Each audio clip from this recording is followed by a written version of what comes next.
എന്റെ അമ്മായി വെന്റിലേറ്ററിലാണ്. വെന്റിലേറ്ററിന്റെ ഉള്ളിൽ എനിക്ക് കയറണം. എനിക്ക് അറിയണം എന്താ അവസ്ഥ.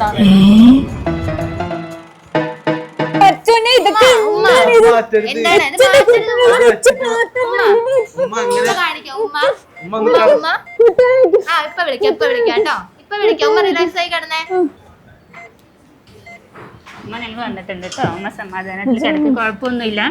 എല്ലാം മാറിക്കോളും. ഡോക്ടർ പറഞ്ഞിട്ടുണ്ട് എല്ലാം മാറിയിട്ടുണ്ട്. അവിടെ ഇരിക്കും കിടന്നു. അമ്മയ്ക്ക് കണ്ടീഷൻ കുറച്ച് മോശമാണ്. നമ്മുടെ ഇനി ചികിത്സിച്ചിട്ട് മാറ്റാൻ കഴിയുന്ന ഒരു സ്റ്റേജ് നമുക്ക് കഴിഞ്ഞു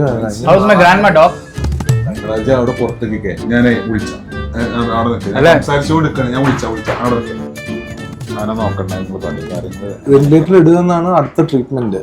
പക്ഷേ ഈ വയസ്സിൽ നമുക്ക് അതൊക്കെ പ്രയോജനപ്പെടും തോന്നുന്നില്ല. വേദനിക്കാതെ ഒരു രീതിയിൽ നമുക്ക് നമ്മളെ നാട്ടിലെ വലിയ പരമാവധിമാരാണ്. അപ്പൊ നമ്മക്ക് ഈ പൈസന്റെ കാര്യങ്ങളോ അല്ലെങ്കിൽ അത് അങ്ങനത്തെ കാര്യങ്ങളല്ല. നമ്മളത് ഇത്രയും പൈസ ഉണ്ടായിക്കാണ് എന്റെ അമ്മാനെ അവിടെ കൊടുക്കാണ് നമ്മൾ ചികിത്സിച്ചില്ല എന്നുള്ളത് നാളെ നാട്ടുകാര് പറയരുത് നമ്മളോട്.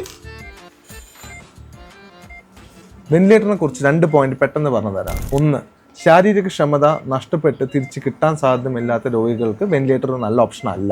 നേരത്തെ ആ കുട്ടീനെ വിളിക്കുക സിസ്റ്റർ.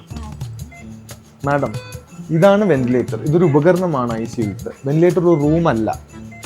2, പൂർണ്ണമായും ചികിത്സിച്ച് മാറ്റാൻ കഴിയാത്ത ശ്വാസകോശം, വൃക്ക, ഹൃദയം, കരൾ സംബന്ധമായ ക്യാൻസർ ഉൾപ്പെടെയുള്ള രോഗങ്ങൾ ബാധിച്ചവർക്ക് വെന്റിലേറ്റർ ഉചിതമായ ട്രീറ്റ്മെന്റ് അല്ല.